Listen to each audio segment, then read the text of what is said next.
What's up, y'all? Symbol of Don Dada. What's up, DM? I'm DYM.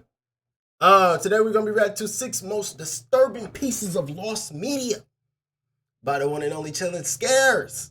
Thank you, Chillin' Scares, for sharing this video to us. Further ado, not much to really share, but let's get into this video. I'm interested. Should I turn off Unsolved the mic? Mysteries Lost Episode. On July 9th, this better? 2024, Watch one this. Reddit user made an extremely unsettling No, that's post correct. on the RBI, or the Reddit Bureau of Investigation subreddit, which read, "Help made it finding a dark. TV episode to possibly solve a murder. I've spent years and hours through Google trying to locate this, and was advised you guys might be able to help. Trying to find what rerun episode of Unsolved Mysteries aired on a specific date/location that I'm convinced had a story of my ex-husband murdering a couple. I was at a hotel in Bakersfield, California on August 17, 2000, and at 11 p.m. they had a rerun of Unsolved Mysteries on the TV. I have no idea what station would have played it. I'm watching them talk about a situation where a smooth-talking stranger gets himself invited into their home, etc. I jokingly kept thinking to myself, yeah, I know someone smooth like that. This person ended up murdering the couple. Fast forward to the end and they show a sketch. I literally sat up in the bed. It was my ex. Yes, he would have been capable of that, and I believe he would have been driving through that area around that time, angry that I just left him." The user also mentioned that they had already contacted the show but hadn't received any answers from them. And despite years of looking online, they haven't found any clues. Now, my first assumption when I came across this post was that it was nothing more than a hoax created by the user. After all, the idea of someone stumbling upon their ex-husband's involvement in a murder during a late-night rerun of a TV show feels almost too cinematic. Maybe they had a flair for dramatics, or maybe they were just a fan of lost media. So they crafted their own dark tale with a personal twist that would leave the readers yearning for an update that would never come. Nah, However, bro. the more I looked into the That's case, weird. the less plausible this theory seemed. For starters, I looked through their posts and comment history on Reddit and didn't find a particular interest in lost media, horror, or anything of that nature. The account was also created back in 2018, so it wasn't created recently to fabricate this bizarre story. More importantly, the details given in the post seem a bit too specific to be something the original poster just made up. I went through old TV schedule guides from around that time, and sure enough, a rerun of Unsolved Mysteries did air on the live channel on the 17th of August 2000 at around 8 p.m. But if the Reddit user is telling the truth, how did an entire episode of such a popular and well-documented TV show just vanish into thin air? Especially since the whole show is now available on YouTube, and yet there's no sign of an episode matching their description. The closest case I found was from a 1994 episode about the disappearance of Jonathan Francia.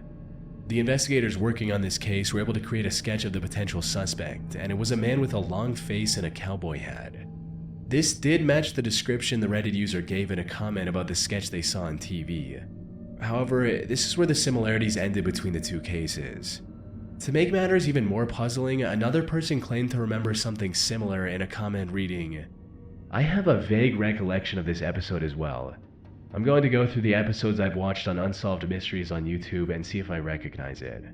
Unfortunately, despite rewatching all of the available episodes, they didn't find anything about the mysterious case either. It disappeared! Though it's entirely possible that Unsolved Mysteries changed parts of their episode after its rerun in August of 2000. As Redditor Rob Frey mentions in their comment, "The reason why it might be so hard to find and why you can't just watch old episodes to find it is the segment may have been changed from what was originally aired. Unsolved Mysteries used to edit segments as new information came forward, especially after a case was officially solved. If they caught the guy who did it, they may have removed a lot of the information from the case that made you think it was your ex.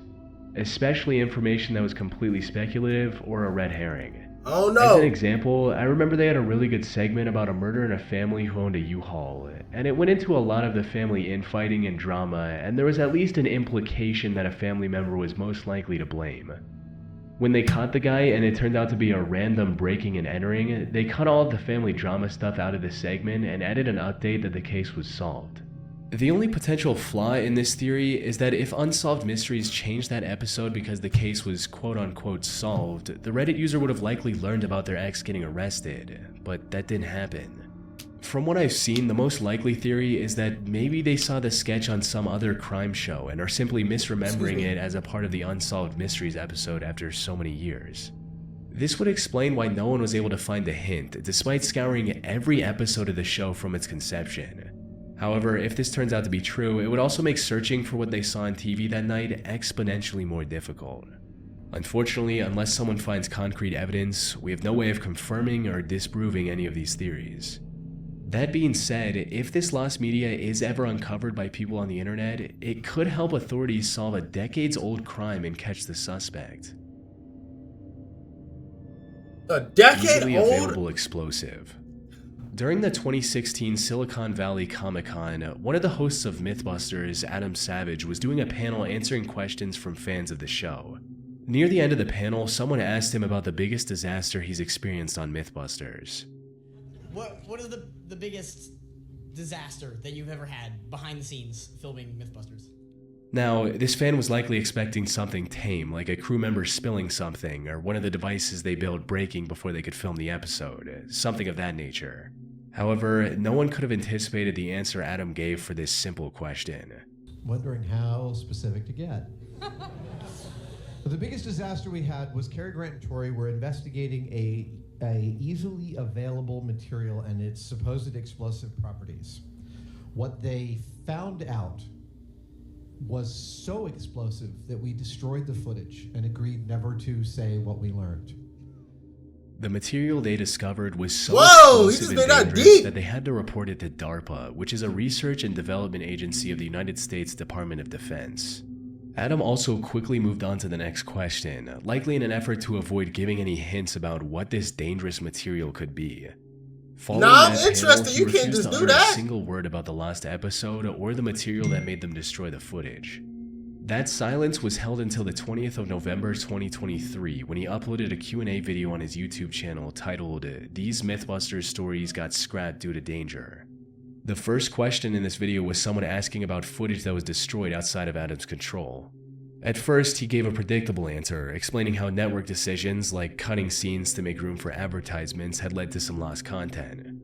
But before moving on to the next question, he brought up the commonly available explosive again. And while he was careful not to drop any hints about what the material could be, he did go into more detail about why they decided to erase the footage from existence.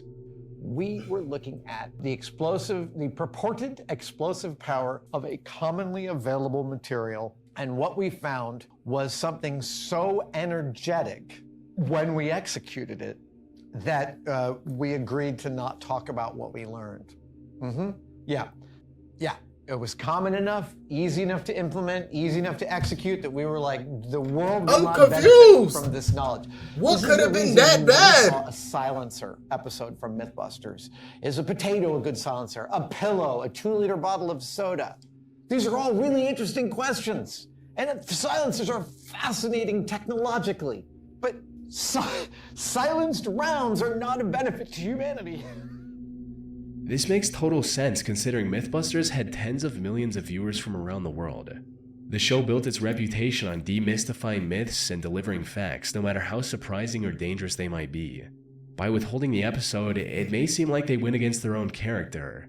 Some might even argue they had a responsibility to release the episode, both for the sake of scientific transparency and to educate the public about potential risks. Educating people about the potential dangers of a common material could have sparked important conversations about safety and regulation, potentially preventing accidents born out of ignorance. But here's the other side that's hard to ignore. Mythbusters wasn't just a science show, it was also entertainment. Publishing a step-by-step guide on how to weaponize an easily available material would have been, at best, irresponsible and, at worst, catastrophic. The world isn't short on people who might misuse such information, and the stakes were simply too high to ignore. So, the team's decision to shelve the episode was the responsible thing to do. That's crazy, I never watched the episode. That said, I did some digging online, and speculation about what this mysterious explosive could be is all over the place. Some claim that it's simply flour. For those who don't know, non-compacted flour is extremely flammable and can easily create a sizable explosion upon combustion. Another chemical that came up in multiple theories was tannerite. It's a binary explosive that is commonly used for long-range weapons practice. It's helpful for marking targets since it detonates visibly on impact. More importantly, it's widely available online. Someone can easily buy tannerite online for relatively cheap without any permit or verification. However, here's the problem with both of these theories. Neither material creates an explosive dangerous enough to justify the drastic steps the Mythbusters team took. For instance, while a tannerite explosion is certainly impressive, it's not nearly dangerous enough to warrant such a drastic response from the Mythbusters team. While researching the topic, I came across a chemical known as triacetone triperoxide, which perfectly fits with what we know about the mystery chemical. For starters, both of the materials required to make triacetone triperoxide are found in most homes. Acetone, which is used as paint thinner and nail polish remover, and peroxide, which is commonly used as a bleaching agent for white laundry. More importantly, even tiny amounts of triacetone triperoxide can do unimaginable damage. Ultimately, unless someone somewhere has a secret copy of that episode and releases it on the internet, we'll never know for sure. And given how Adam described the danger of this material, it's just one of those rare cases where it's honestly better for the video to remain lost. Yeah, we never gonna see it, bro.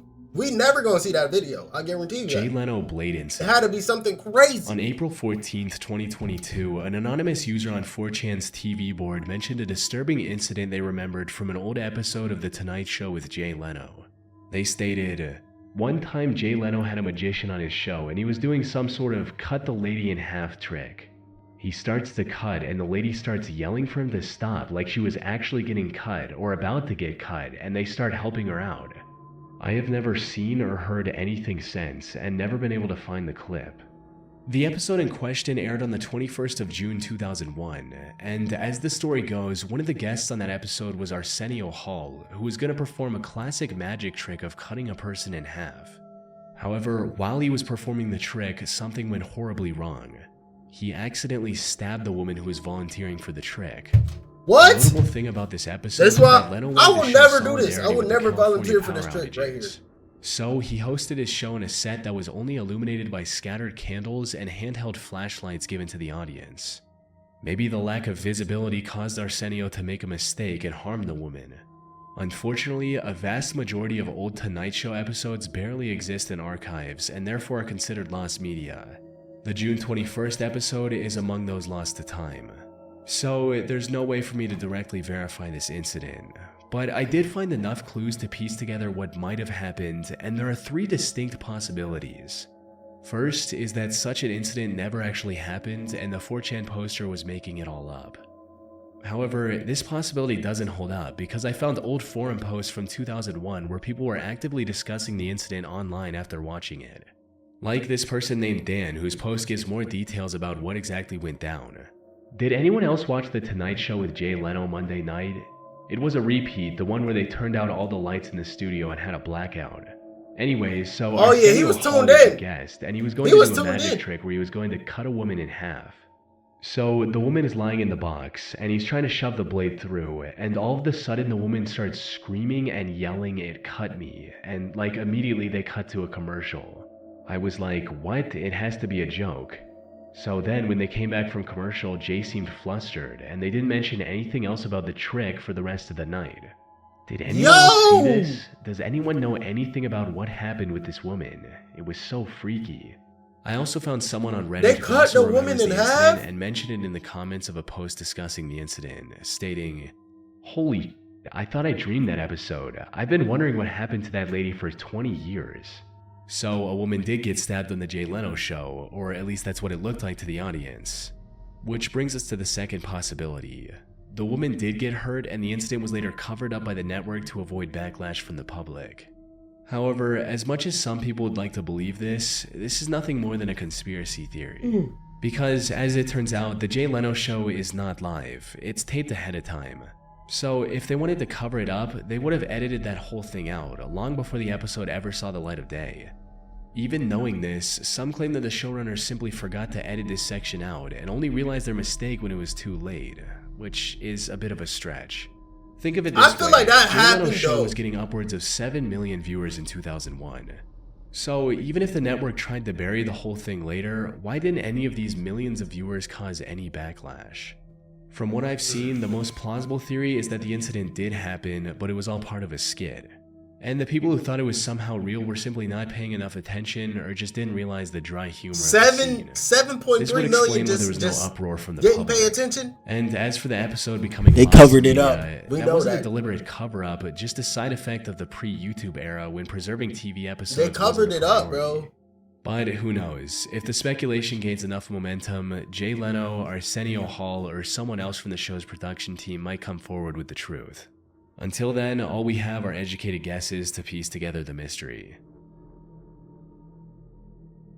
Sharon Davis's Unsolved Mysteries episode. Sharon Davis. Sharon Eugene Davis was a 51-year-old school teacher living in Dallas, Texas. What year? She lived with her 2 children, Autumn and Ronnie, and their husband of 21 years, Ron Davis, who she married back in 1980. Oh yeah, that's a thug. Unfortunately, her relationship with Ron wasn't ideal.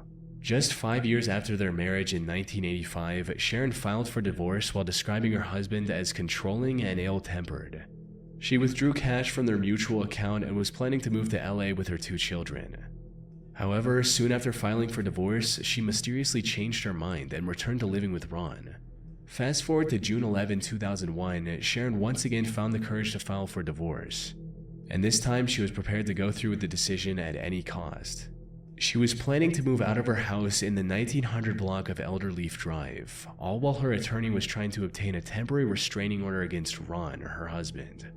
However, just as everything seemed to be falling into place, tragedy struck. On June 13, 2001, at around 7 a.m., Sharon dropped her daughter at Rapid Transit Park and Ride Station, 2 miles from their home, and went on her way. She was scheduled to attend a training session at Stemmons Elementary, but she never arrived. Even after her children asked their father to report their mother missing on the evening of June 13, 2001, he refused to contact the authorities until a day later, starting a citywide search for Sharon. And He after did 4 it! days of searching, investigators finally found her car abandoned in a parking lot near the Southwest Mall in Oak Cliff. The car had a broken window and was also wiped clean of fingerprints. And while all of this was highly suspicious, it, the bro. lack of evidence meant that Sharon's disappearance was filed as a missing person case. Ron and her 2 children were called in for interviews multiple times, but the investigators weren't able to find any leads from either of them. Sharon's mysterious Bro, he did disappearance it. 2 days after her filing for divorce also made Ron the prime suspect in many people's eyes. However, the complete lack of evidence prevented authorities from treating him as the potential perpetrator. When asked about it, this is what the lead officer had to say. "We've had a lot of people ask us if he, Ron Davis, is a suspect. This is a missing person case. There are no suspects at this time. We don't have any criminal evidence, although we fear foul play has occurred. Right now, Mr. Davis is a witness, an uncooperative witness." And after months without any leads, Sharon's case caught the attention of the producer of Unsolved Mysteries, who wanted to air an episode on her case. They produced the segment in mid to late 2001, and it was scheduled for broadcast sometime in spring of 2002. The last thing they needed was an interview from Ron. However, when the producers approached him, he denied their request and was quite stern about it. But when they wanted to air the segment without Ron's interview, he objected again and sent an accusatory letter to the producers telling them not to air the segment on Sharon. And that's where the lost media aspect of this story comes into play. The showrunners did it! complied with Ron's request/threat and scraped the whole thing. And as far as I'm aware, the footage has never seen the light of day. It's entirely possible that a witness could have come forward with critical information after seeing Sharon's story on TV. However, Ron's refusal closed the door on any potential leads that could have changed the course of the investigation. This obviously put a lot more attention on Ron. He was even given nicknames like the most guilty non-guilty man. But it's been 22 years without any updates to Sharon's case. Bro, he murdered her. He Game for in the sure Sand. murdered her. Game in the Sand is the name of a shocking short film by the German director Werner Herzog. If you've ever heard of him, you'll know he's famous for pushing boundaries, and not always in a good way. His sets are very well known for being chaotic, and there have even been injuries and deaths during his productions. And apparently he's been this way since the very beginning. You Deaths? see, Game in the Sand was the second During film he ever productions? created back in 1964. However, after completing the film, Werner was so horrified by the footage that he decided to never release it to the public. The only thing we know about the short movie is that it featured 2 children, a rooster, and a cardboard box. It was also filmed in a sandy area, hence the name, and according to Werner, things, quote, got out of hand during shooting. The premise of the movie is also a complete mystery. The only thing Werner has talked about is a scene where the rooster was buried in sand up to its neck. Everything else we know about the film comes from speculation, and given Werner's reputation, people online have come up with some pretty wild theories over the years. Some think the rooster suffocated after being buried, forcing the children to watch it slowly die. Others suggest the kids might have killed the rooster in a brutal way, either on their own or under Werner's instructions. This could explain why it was buried in the first place. Some have also speculated the opposite. Maybe the rooster injured the children with its sharp beak or claws, and Werner captured that on film. That'd be The problem with crazy. these theories, however, is that none of this comes even close to the stuff that's been released under Werner's other productions, like deaths being shown. What could have gone so wrong during the filming of Game in the Sand that was worse than this? Of course, there's the possibility that Game in the Sand isn't real at all, just something Werner made up to add an air of mystery or create hype for his future projects. That would be Unfortunately, smart. we'll probably never know the truth. The identities of the children involved were never made public, and the film's composer, Uwe Brandner, someone who might have been able to shed some light on what really happened, passed away in 2018. No! So even if the short film is real, I highly doubt Werner would have a change of heart 60 years later and release it to the public. The Skyway Man. Oh, I thought that was the Wilbur last Locklear one. was an American daredevil stunt pilot who became popular in the early 20th century after doing the craziest plane stunt of his time. What did he After do? footage of his stunt went viral across the country, Ormer was hired for a role in a pseudo-documentary film about stunt flights called The He's Skyway Man tripping. in April of 1920. He Put is simply, tripping. the film was like a collection of the That's craziest not real, stunts bro. Ormer could successfully That's not pull real, off bro. in a plane. Filming for the movie began on June 11, That just made me want to 1920 in the RKO, bro. LA and San Francisco area. However, the stunts featured in the film were quite tough, including a church steeple being toppled by Locklear's aircraft and an aircraft-to-train transfer, both of which nearly ended in disaster. But despite the many close calls, Ormer and the other stunt pilots remained unharmed. It was soon time to record the last stunt of the film, which was relatively safe compared to what Ormer had done before. It was going to be a simple spin move that was filmed during the day with special camera filters to make it look like the whole thing was performed at night. However, when Ormer learned that the studio wasn't going to extend his contract beyond one film, he demanded to perform the stunt at night, likely as a desperate attempt to impress the producers. Unfortunately, this is where his luck ran out. On the 2nd of August 1920, Ormer and his longtime flying partner Milton Elliott took flight at night. To make the plane visible to the camera in the dark, the production crew illuminated it with massive arc lights. However, these lights were a bit too bright, so the crew was going to turn them off after the stunts just so Ormer wouldn't be blinded and he could land safely. Maybe it was negligence or simply bad luck, but the crew forgot to turn off the lights. And to everyone's horror, the plane crashed into the ground, killing both Ormer and Milton on impact. However, unlike today, where such an accident would shut down even the biggest film productions, at the time, Ormer's death became the selling point of the film. People flocked to the theater to see the breathtaking stunts, and more importantly, the uncut death footage of the lead stuntman. Unfortunately, the film has since been lost to time. What? We do have some evidence which proves that it was real, like They the memorial kept the for Ormer and footage? Milton in the November 1920 issue of Screenland magazine. That's I also found a violated. short review for the film from the same magazine issue which reads, Ormer Locklear's Last Picture, directed by James Hogan. Louise They need Lovely, help. now a Fox star, They need furnishes help. delightful They need support. help. They need help. Full That's of terrible. thrills and mid-air stunts, the That best is picture we've terrible. had. The Fox company is giving 10% of the profits of this picture to the families of Locklear and Elliott, who were killed while filming the final scene. As for the film itself, it's become lost media in the truest sense of the word. Over the last century, there have been multiple attempts to locate a copy. All have been unsuccessful. That's ridiculous, man. I ain't gonna hold you up, bro. That is violent.